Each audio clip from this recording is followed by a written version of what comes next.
Welcome to the class of Social Science for class 9th, Geography, chapter number 2. The name of the chapter is Physical Features of India. I repeat, the name of the chapter is Physical Features of India. In the contents of this chapter, we will discuss about the physical features of India, theory of plate tectonics, movement of plates, plate boundaries, major physiographic divisions that are the Himalayan mountains, the northern plains, the peninsular plateau, the Indian desert, the coastal plains and the islands. Okay, and finally we will go to discuss about the conclusion of this chapter.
Welcome to the class of Social Science for class 9th, Geography, chapter number 2. The name of the chapter is Physical Features of India. I repeat, the name of the chapter is Physical Features of India.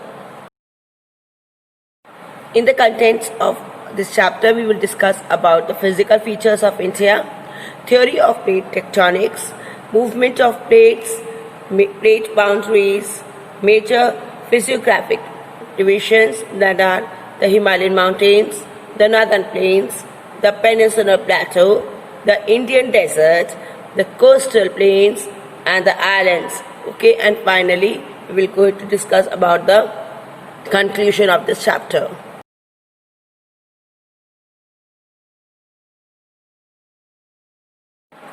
You know, students, India is actually a very wide land, okay? A vast land with varied of the dairy form. Okay, there are several universe of landforms are there. Our country had practically all major, so many physical divisions and the features, okay, on this earth. That is the mountains, the plains, the deserts, plateaus, islands. Now, island is a very large mass, okay, formed during the geological periods, okay, from the very long period of time. It's a going on in a continuation form, okay. Now, besides the geographical formations, a number of processes such as weathering, erosion and deposition has also been created and modified the relief its present form, okay. Now, here there is a huge difference from the previous one. Why so? Because previously it was the deserts, plateaus, everything was being made, but now as the physical things are being changing, physical forms are being changing, there are so many things inside the earth, everything is also changing, and this getting changing the earth into more creative manner. Okay, now, so as it has been changed in the previous from the past one, okay, many of the things has been changed. Previously we were not having the global warming, but now we are having and facing the problem of global warming. Why so? Because of the scenario of the earth's movement have been changed. Okay, so all these things, the system of the earth changes. Okay, so this is actually being said for India too. India is a really very varied landforms. Okay, varieties of landforms are here, but as the scenario is changing, as the time period is changing, many things in the landforms are also changing, and new things are coming into existence. Now, let's discuss about the physical features of India. India is a vast country, okay? Varied landforms and the physical features are there. It has big Himalayas in the north, beaches in the south, we have the Thar Desert in Rajasthan, and we have the Deccan Plateau. So, usually the Indian landforms have been divided into several parts, okay? From every corner, east, west, north, south, the landform is being divided, okay?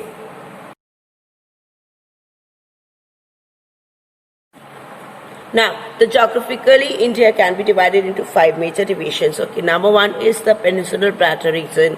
Number 2, the Northern Mountains regions. Number 3, the North Indian Plain region.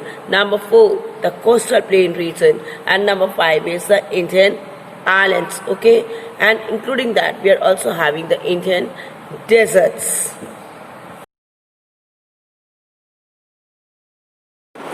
Not even the color of the soil varies from one region to another. You know, for example, Maharashtra, we find the black color, okay, and red color soil in both the forms. But in Madhya Pradesh, we are only finding the red color.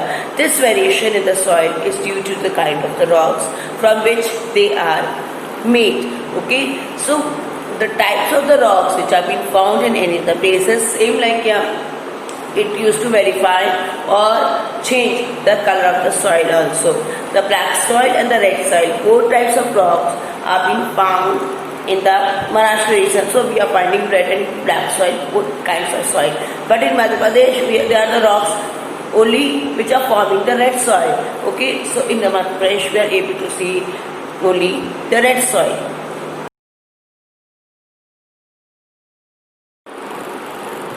The relief and the physical features of the India has evolved through different geological factors, okay, periods.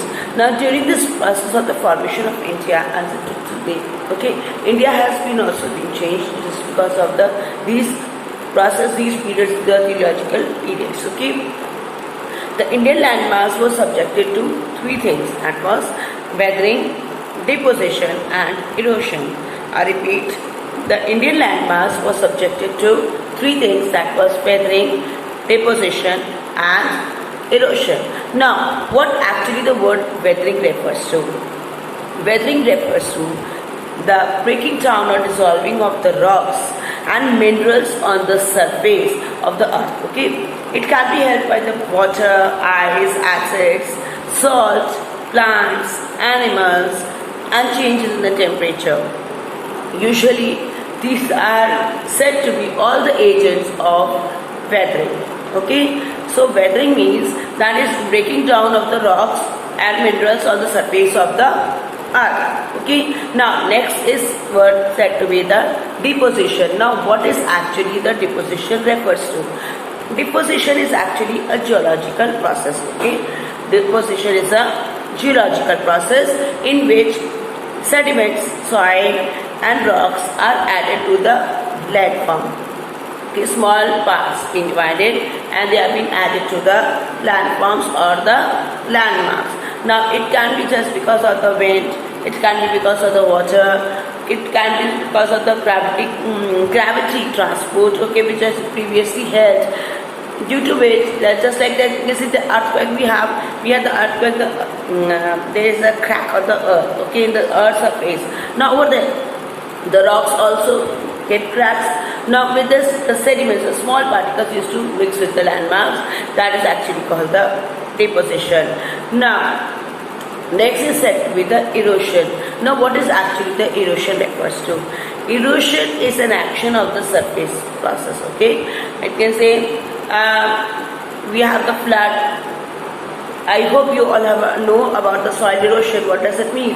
The water where the flood used to come, with the flow of the water, the soil also removes from the land or flows up from the land. That is called erosion. So the Indian landmass was actually subjected into 3 points, that is, weathering, deposition and erosion. Now understood with the word of weathering? Weathering, it means the breaking down of or the dissolving of the rocks, minerals on the surface of the earth. Deposition over here means it's a geological process, okay, in which the sediments of the rocks are being dissolved or being added to the landforms. Now erosion, just because it's a continuous process, the process by which by the water flow or by the winds, okay, the soil is removed from the landmass. Okay, these are the 3 Indian landmass.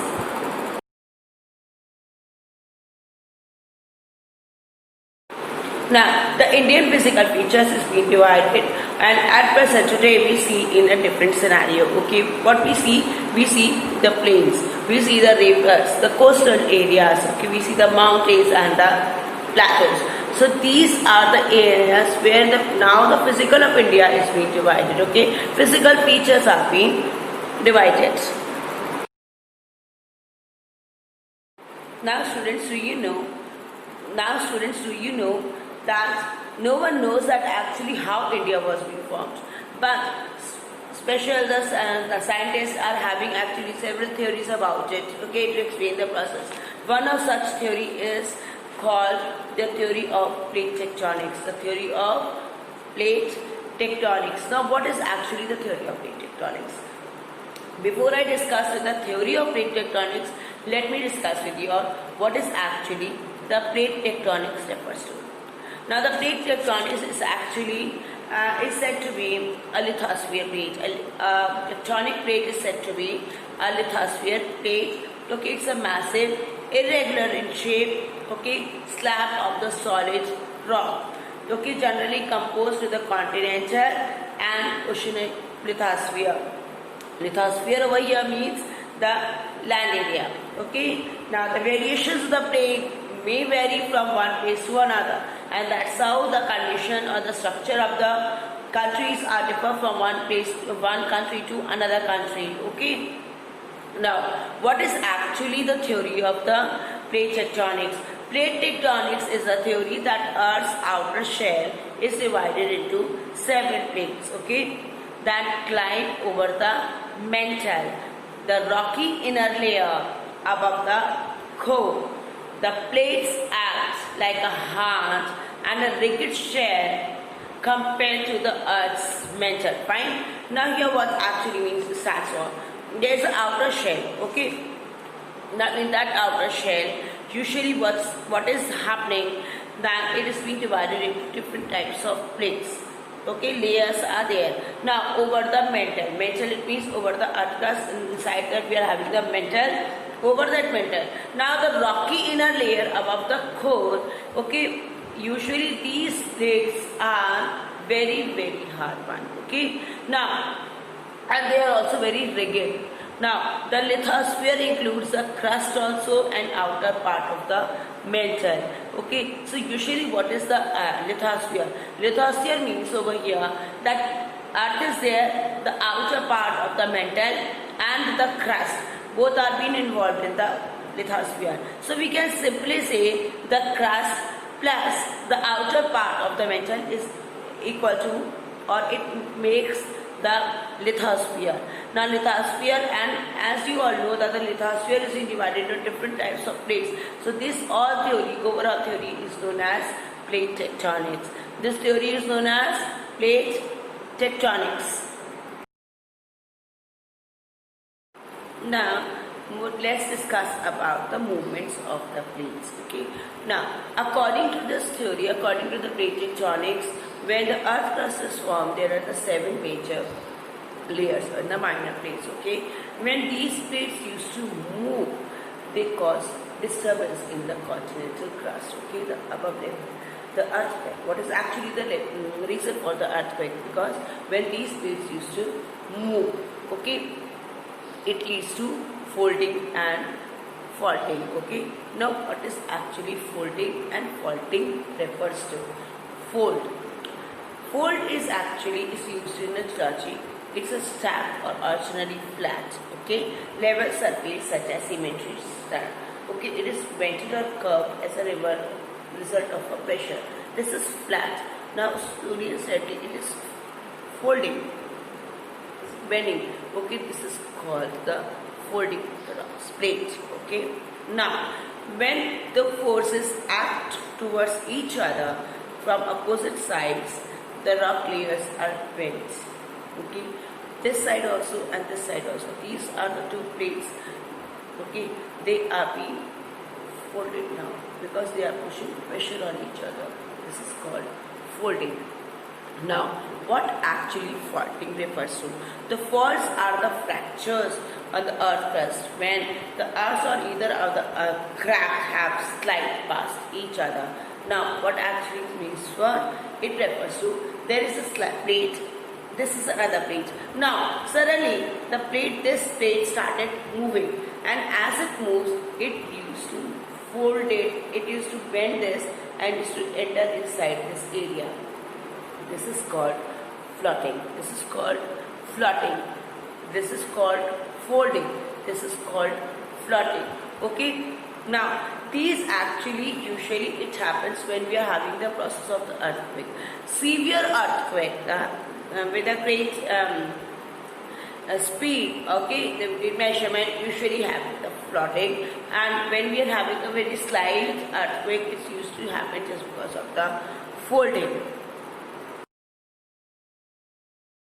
Now, let's discuss about the plate boundaries. Now, what are the plate boundaries and why? How many types of plate boundaries we have? We have the three types of plate boundary: convergent boundary, transform boundary, and divergent boundary. Now, what is convergent boundary? Convergent boundary is that when one plate and the other plate used to assemble each other, okay, used to mix up each other. That's called a convergent boundary. Okay, a convergent boundary is formed when two plates converge each other. Now, what do you mean by transform boundary? Transform boundary means when the two plates used to cross each other. Okay, they used to cross each other as we are passing with people on the roads. Okay, like this way. Same like here, the boundaries also, the plates also used to cross each other. Okay, transform boundary is formed when the two plates move past each other. Now, what do you mean by divergent boundary? Divergent boundary is actually a form when two plates move separate from each other. That is called the divergent boundary. The earthquake we are having the bricks on the walls on the floor. That is just because of the divergent boundary. Okay, the divergent boundary used to make a crack or the break between the plates. Okay, they are said to be the divergent boundary. So how many plate boundaries do we have? We have three types of boundary. Number one, convergent boundary. Number two, transform boundary. And number three, divergent boundary. What is convergent boundary? Convergent boundary is that when the plates used to converge each other. Transform boundary, when the plates used to pass by each other or move past each other. Okay. Now, what is said to be the divergent boundary? Divergent boundary means when the plates used to separate from each other. Okay, moves apart or away from each other. That is said to be the divergent boundary. Now, students, you all know that there are several landmasses, several countries which have been previously in the very olden times. Okay. At that time, usually when there was a new human living being as essence on this world, okay, that time the area was having a big landmass, okay. That landmass was used to said to be the Gondwana lands, okay. Gondwana land was usually originally consist of the landmasses which includes South America, South Africa, Antarctica, Australia, and including the Indian subcontinent also. They were all parts with joined with each together. Now, conventional currents split this current into number of pieces. Okay, thus leading to the drifting of the Indo-Australian plate after being separated from the continental land towards the north. Now, what actually used to see? Used to see South Africa, South America, Africa, they all are at the one side, and Australia and India at the one side, okay, just because of the conventional current, and splitted this crust into two parts, okay, and Indo-Australian was shifted towards the north. Now the northward drift resulted in the coalition of the plates and much larger Eurasian plate, okay. Instead of the small one, it started expanding and expanding and expanding and became the bigger one, okay. Right now just we can see the India's structure and also the Australia, okay. So it was being extended, okay. The continental land usually consists of the number of land masses including South America, Africa, Antarctica, Australia and Indian subcontinent. They all were joined together, but due to the conventional forces, conventional crashes or currents, it split it into two parts, okay. The Indo-Australian part was started moving towards the north, and as it started moving towards the north, what happened? South America, Africa, okay, they all remain at the one side, and Indo-Australian remain. It means the Indian subcontinent and the Australia, they all remain at the one side.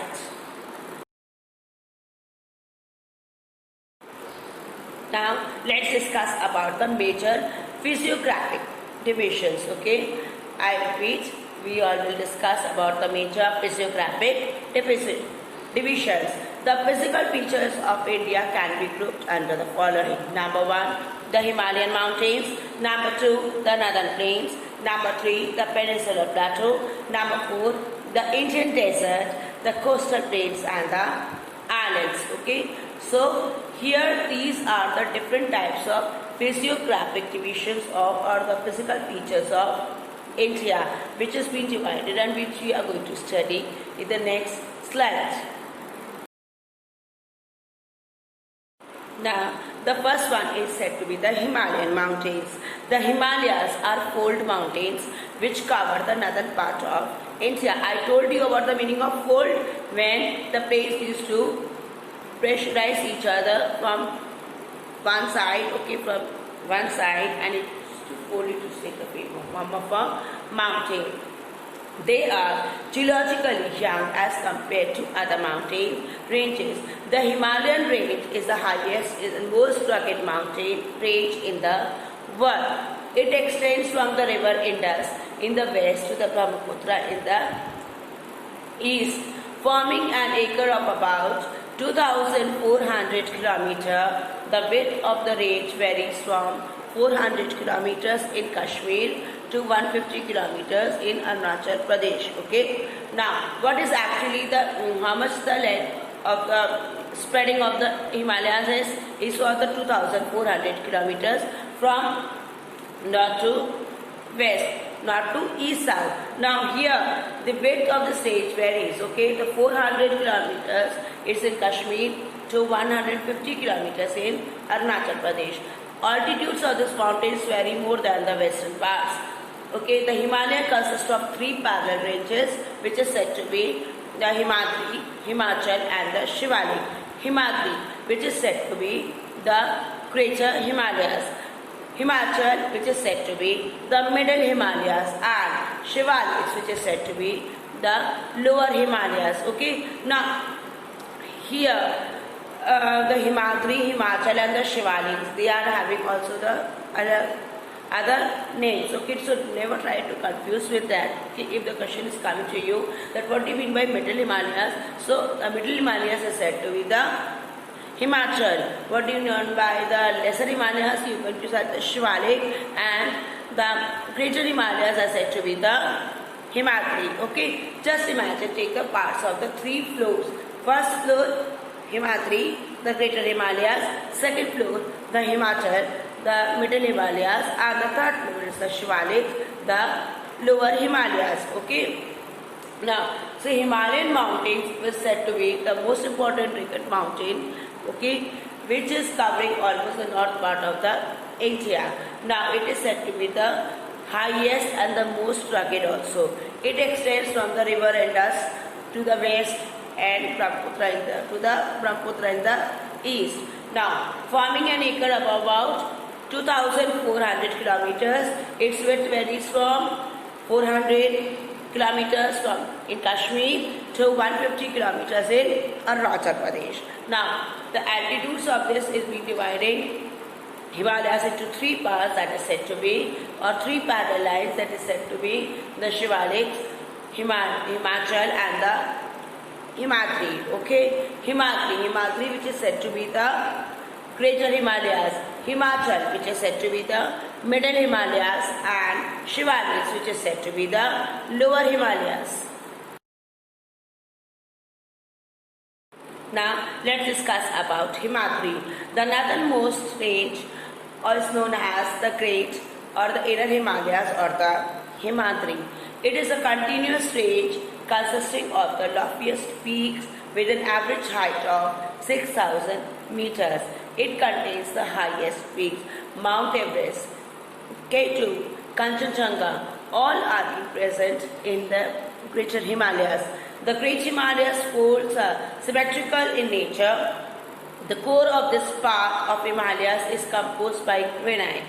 Its perennially snow-bound and a number of glaciers descend from this range. The Gangotri Glacier, from where the river Ganga originates, is present here. Okay. Now the Great Himalayas folds are asymmetrical in nature. They are not in proper shape. Okay, uneven in shape. The core of this part of Himalayas is form of granite. Now, it is usually snowbound. It means that there is almost 24 hours, the full year there is a snow, the snow is not melting. Now, number of the glaciers, just because of the snow, number of the glaciers are being found over here, especially in India. The Gangotri Glacier, which originates the river Ganga. Okay. Now, what is actually the Himadri? Himadri is the northernmost range in India, which is also said to be the Greater Himalayas or the Inner Himalayas. Okay. It is having the loftiest peaks with an average height of 6,000 meters. It usually contains almost all the highest peaks in the world, like example Mount Everest, K2, Kanchenjunga. Now, the Greater Himalayas folds are asymmetrical in form. Okay, the core of the Himalayas is formed by the granite, and there are several glaciers which are occurring or which are being said to be a place of formation in the Himalayas. Let's discuss about Himachal. The ranges lying to the south of the Himadri forms the most rugged mountain system and is known as Himachal or Lesser Himalayas. Okay. Now, what actually Himachal or Lesser Himalayas means for? The Himadri, the most top point of the mountain. Okay, mountain ranges of the Himalaya. Coming to the middle level, it used to get decreased. Okay. Now here they are the most rugged mountain system, which is known as Himachal. Okay. When we are going to any mountain areas, we are finding the curves or the way to go on that particular area. So it's a rugged mountain system which is known as Himachal or the Lesser Himalayas. Now the compressed and altered rocks, okay, they are usually the compressed and the altered rocks. Compressed means they have been pressurized. Okay, the altitude varies from 3,700 and 4,500 meters. Clear? And the average width is of 50 kilometers. So the altitude is varying from 3,700 kilometers to 4,500 meters, and the average width of this is about 50 kilometers, while the Pir Panjal range forms the longest and the most important range. Clear? Here, the Pir Panchal range is the longest range and it's a very important range in the Himachal. The Dhauladhar and the Mahabharata range are also the prominent ones. Okay, so these are also another examples of the prominent mountain ranges of the Himachal or the lesser Himalayas. What are those? The most important is Pir Panchal. The second one is Dhauladhar and the third one is Mahabharata. The range consists of the famous valleys of Kashmir, the Kangra and the Kulu Valley in Himachal Pradesh. Kulu Manali, have you heard about this name? Yes, the Kulu Valley is the famous valleys of Himachal Pradesh. This region is very well known for the hill stations. Okay, so what are these ranges are usually famous for the valleys. Beautiful valleys are there, valleys of Kashmir, okay, the Kangra and the Kulu Valley in Himachal Pradesh.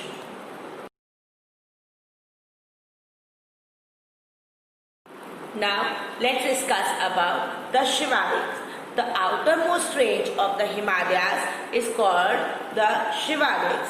They extend for a width of 10 to 50 kilometers and have an altitude varying from 900 to 1100 meters. It means 1100 meters. These ranges are composed of unconsolidated, I repeat, unconsolidated sediments brought down by the rivers from the main Himalayan ranges located farther north. Now, what actually and how these ranges are being composed or made up of?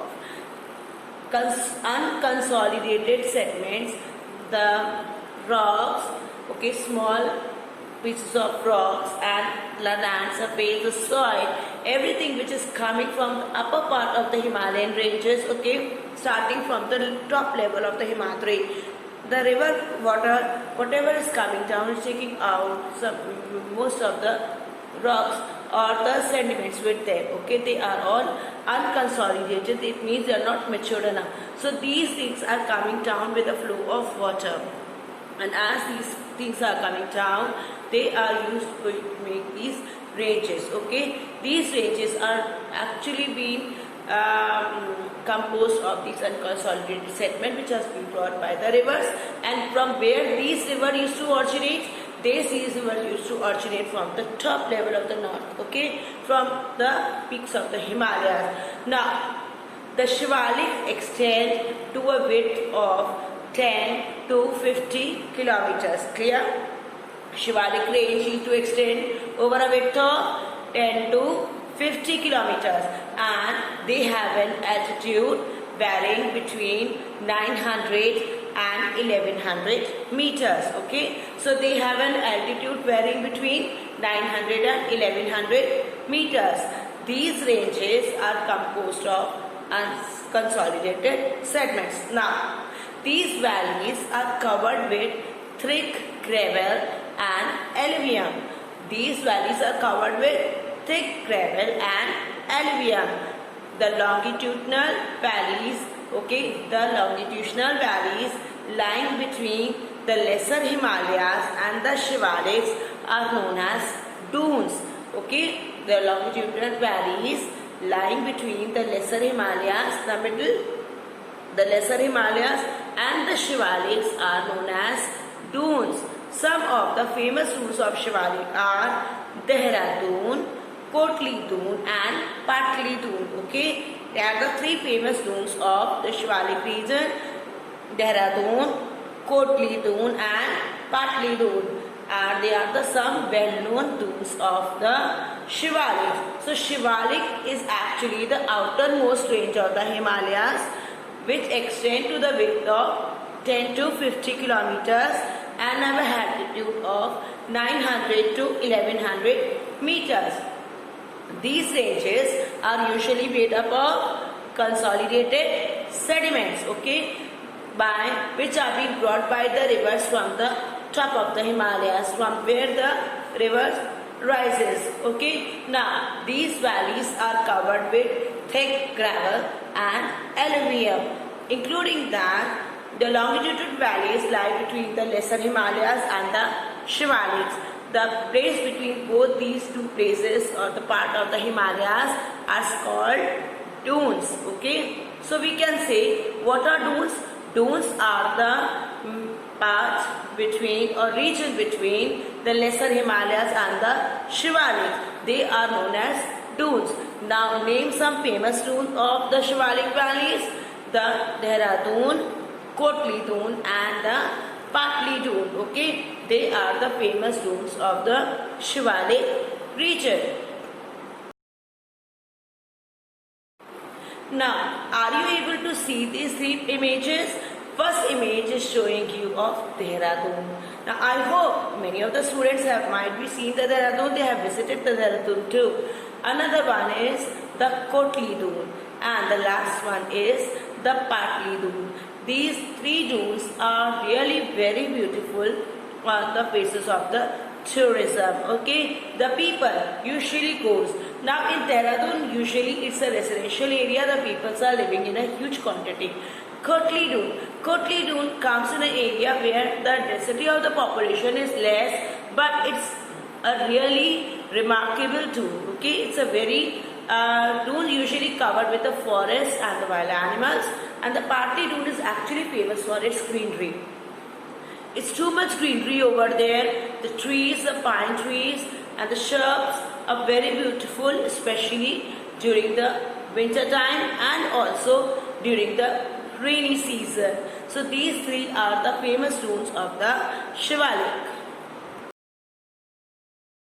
Now the Himalayas are also being divided into regions from east to west, and they are being demarcated by river valley. Okay, for example, the part of the Himalayas lying between the Indus river and the Satluj river are known as the Punjab. Okay, Himalayas, but it's also known as Kashmir and Himachal Himalaya from west to east respectively. Now what does it mean? It means that Himalaya ranges are not only divided on the basis of the three parallel lines. Okay, the Shivaliks, the Himalayas and the lesser Himalayas, but the Himalayas are also being divided on the basis of the region, okay, which is from the east to west. Okay, and from the east to west, the parts of the Himalayas in between the river area of river Indus and river Satluj, they are being known by particular names. Okay, now the place or the part of the Himalayas lying between the Indus and the Satluj is traditionally known as Punjab Himalayas. Okay, but it is also known as Kashmir Himalayas and Himachal Himalayas. So what are the two other names of the Punjab Himalayas? The Kashmir Himalaya and the Himachal Himalayas. Clear? Okay, and they are consisting from west to east and east to west, not from the north to south. The parallel lines division of the Himalayas are based on the north to south, okay, from up to down, but from the left to right or right to left, it has been consisting with the east or west. So here in the east or west, we are having the Punjab Himalayas, and which is also known as the Kashmir and Himachal Himalayas.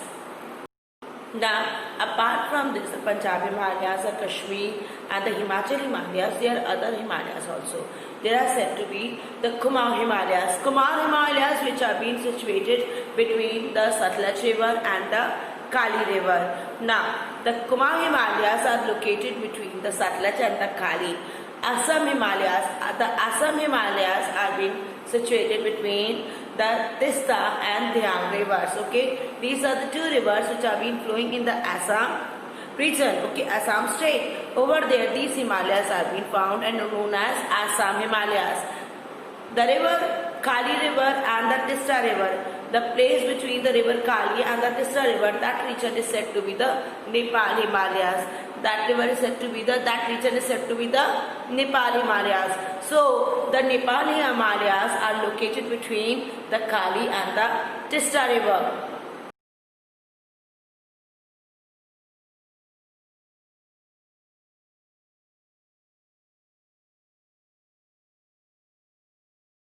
In the Himalaya regions, we also found Mount Everest, which is said to be the highest peak in the world.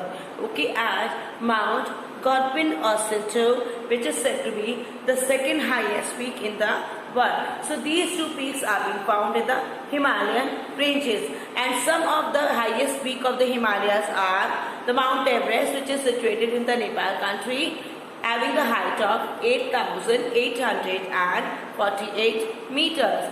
Kanchenjunga, which is situated in country India, its height of 8,598.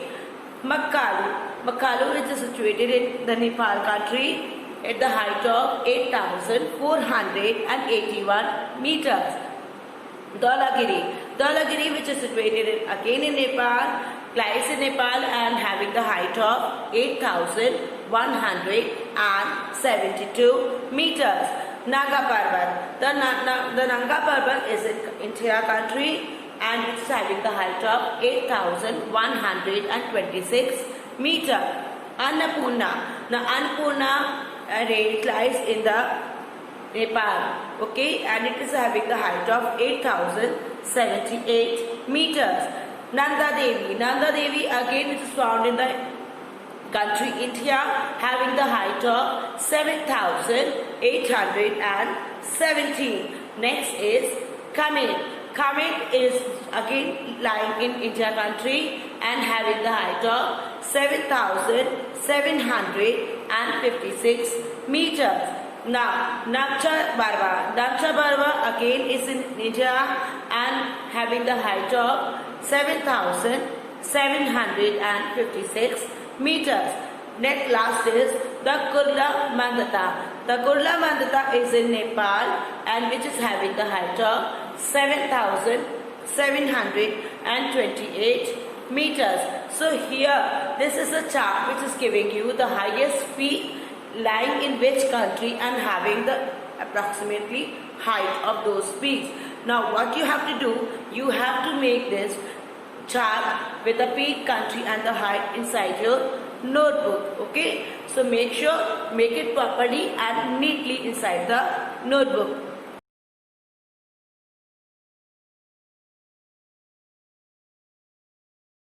Now let me take you all to the beautiful places of the Himalayan ranges, the beautiful valleys. Okay, now here you have a look of those places.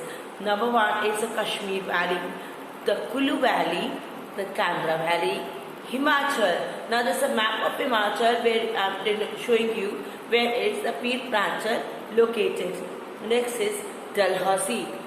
Another one is Ranikhet, Shimla and Nainital. Don't you think these are the places very beautiful in scenery?